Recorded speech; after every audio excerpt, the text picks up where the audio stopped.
Class 7 में आज हम लेसन 10 स्टार्ट करेंगे जिसका नाम है रिस्पायरेशन इन ऑर्गेनिज्म। रिस्पायरेशन का मतलब हो गया श्वसन, सांस लेना। यानी इस चैप्टर में हम कुछ ऐसे टॉपिक्स के बारे में पढ़ेंगे जिससे हम ये जानेंगे कि हम किस तरीके से सांस लेते हैं, या जानवर, जितने भी जानवर पाए जाते हैं, जितने भी एनिमल्स पाए जाते हैं, वह सभी किस तरीके से सांस लेते हैं, इस बारे में इस चैप्टर में हम पढ़ेंगे। इस चैप्टर में हम पढ़ेंगे कि हम किस तरीके से ब्रीथ करते हैं, ब्रीथिंग और रिस्पायरेशन में क्या अंतर होता है, कौन सी बॉडी पार्ट का इस्तेमाल होता है, कौन से इंटरनल ऑर्गन इसमें हेल्प करते हैं। इससे रिलेटेड सभी जानकारियाँ हमें इस लेसन में मिलेगी। तो चलिए स्टार्ट करते हैं। One day Bujo was eagerly waiting to meet his grandparents who were coming to the town after a year। एक दिन की बात है कि बूजो जो था वह अपने ग्रैंड पेरेंट्स, मतलब हो गया उसके बाबा और दादी, उनके आने का इंतज़ार कर रहा था, उनके शहर आने का इंतज़ार कर रहा था। लगभग वो सालों बाद शहर आ रहे थे और उनके आने का वह उत्सुकता से इंतज़ार कर रहा था। He was in a real hurry as he wanted to receive them at bus stop. वह बहुत ही उत्साहित था और जल्दी में था उनको बस स्टॉप से रिसीव करने के लिए। यानी बस स्टॉप पर जब उनकी बस आके रुकेगी तो वहाँ से उनको रिसीव करके घर लाने के लिए बहुत ही उत्साहित था, तेज़ी में था।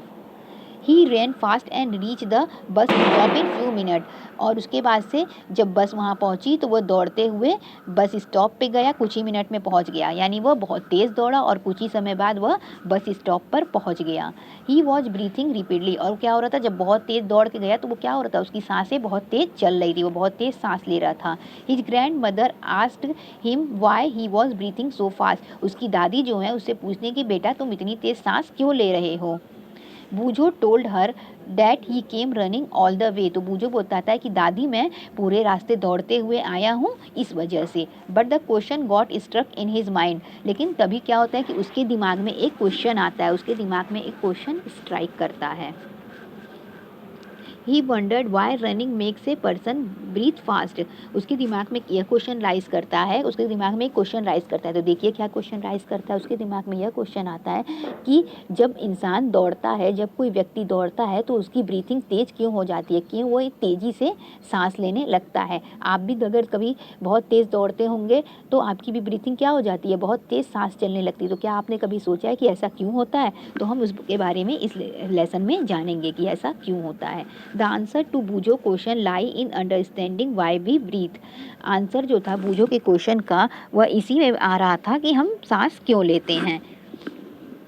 इसी में पता चलेगा कि हम सांस क्यों लेते हैं, इसी से हमें पता चलेगा कि ऐसा क्यों हो रहा था, कि सांस लेने पे किस तरीके से जो था ब्रीथिंग, दौड़ने पे सांस लेने जो हमारी ब्रीथिंग थी वो इतनी तेज क्यों हो गई थी। Breathing is a part of respiration. Breathing जो है वह रिस्पायरेशन का एक पार्ट है। Let's learn about respiration. तो सबसे पहले हम रिस्पायरेशन के बारे में जानेंगे। और ब्रीथिंग क्या है, रिस्पायरेशन का एक पार्ट है। वाई डू वी रिस्पायर, हम रिस्पायर क्यों करते हैं, हम सांस क्यों लेते हैं। In chapter 2 you learn that all organism are made of small micro organism और microscopic unit called cell.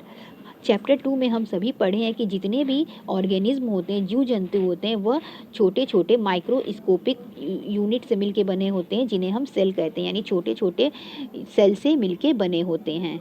A cell is a smallest structure and functional unit of organism. Cell जो होता है किसी भी ऑर्गेनिज्म का सबसे छोटा और फंक्शनल यूनिट होता है। यानी स्ट्रक्चरल और फंक्शनल दोनों यूनिट होता है, जिसको हम लेसन 2 के अलावा अपनी पिछली कई क्लासेस में पढ़ते हुए आ रहे हैं कि सेल जो होता है किसी भी ऑर्गेनिज्म का सबसे छोटा स्ट्रक्चरल एंड फंक्शनल यूनिट है। यानी संरचना में भी उसका काम है और हमारे शरीर में जो कार्य होता है उसमें भी उसका योगदान है, और ये सबसे छोटी यूनिट होती है।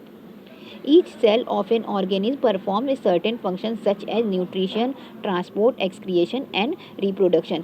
जितने भी सेल पाए जाते हैं सभी सेल अलग अलग फंक्शन परफॉर्म करते हैं। जैसे कुछ सेल्स का काम क्या होगा, हमारे शरीर को पोषण देने का, कुछ का काम होगा हमारे शरीर में ब्लड को ट्रांसपोर्ट कराने का, कुछ का काम होगा एक्सक्रिएशन प्रोसेस का, हमारे शरीर से वेस्ट प्रोडक्ट को बाहर निकालने का, और कुछ सेल्स का काम होगा रिप्रोडक्शन करने में, यानी नई प्रजातियों को लाने में, रिप्रोडक्शन करने में।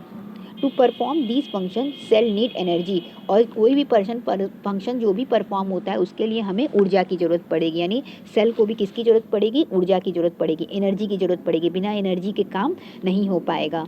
Even when we are eating, sleeping और रीडिंग वी रिक्वायर एनर्जी, यहाँ तक कि जब हम कुछ खाना खाते हैं, सोते हैं या पढ़ते हैं तब भी हमको एनर्जी की ज़रूरत पड़ती है, हमें ताकत की ज़रूरत पड़ती है, ऊर्जा की ज़रूरत पड़ती है। But where does it energy come from, लेकिन क्या कभी हम सोचें कि ये एनर्जी हमको कहाँ से मिलता है? कैन यू से why your parents insist that you should eat regularly, क्या आपने कभी सोचा है कि आपके माता पिता आपसे क्यों कहते हैं कि खाना डेली खाइए, टाइम से खाइए?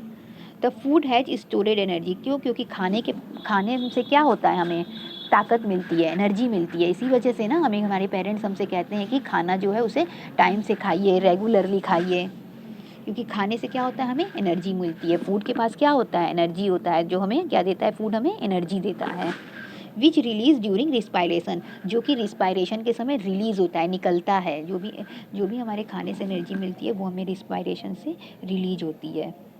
तो इसके आगे हम अपने नेक्स्ट वीडियो में कवर करेंगे। तो आज के लिए बस इतना ही, इसके बाद हम देखेंगे एरोबिक एनारोबिक रिस्पायरेशन के बारे में, और साथ ही साथ सेलुलर रिस्पायरेशन के बारे में भी जानेंगे। Thank you.